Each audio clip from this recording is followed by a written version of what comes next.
تكذبان.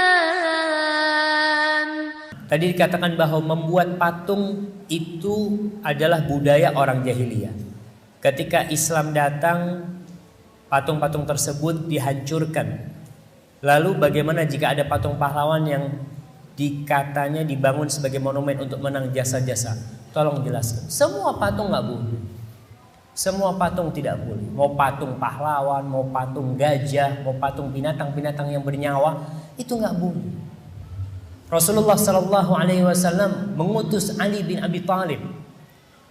Kata Ali bin Abi Thalib, "Ba'athani Rasulullah Sallallahu Alaihi Wasallam alla ada'a qabran musyrifan illa sawaitu, wala suratan illa tamasna, atau tamastu." Rasulullah Sallallahu Alaihi Wasallam mengutusku agar aku meratakan kuburan-kuburan dan aku menghancurkan patung-patung yang ada. Itu diutus Ali bin Abi Thalib seperti itu.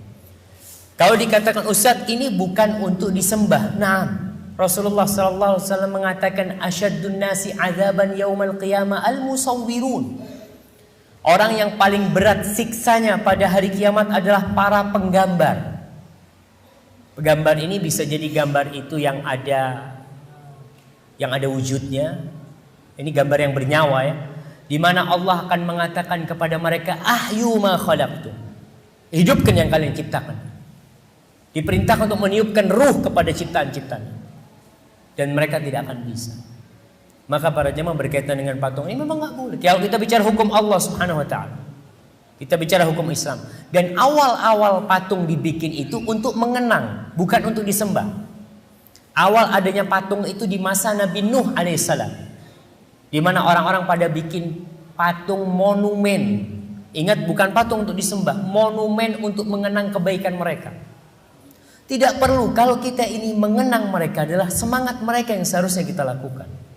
Kebaikan-kebaikan mereka kita amalkan tanpa mengkultuskan mereka. Dan memang di negeri-negeri manapun biasanya mereka mengkultuskan orang itu dengan patung-patung.